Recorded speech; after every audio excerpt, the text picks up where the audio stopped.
Hey guys, welcome to our channel. In this video, you will learn on how to back up WhatsApp messages to Google Drive on iPhone. So here, the very first thing that you should do is you just have to open your WhatsApp on your iPhone.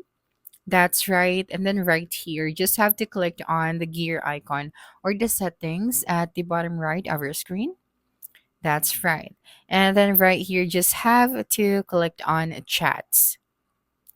Now, right here, you have the export chat option. So you have to click on it. And then you have to select a chat or choose a chat that you want to export or back up. So, for example, this one.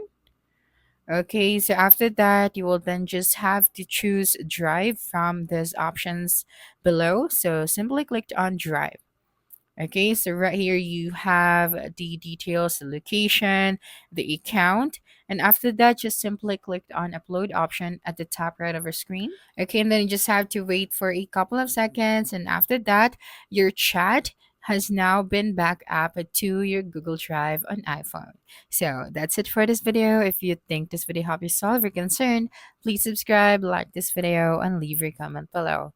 Bye.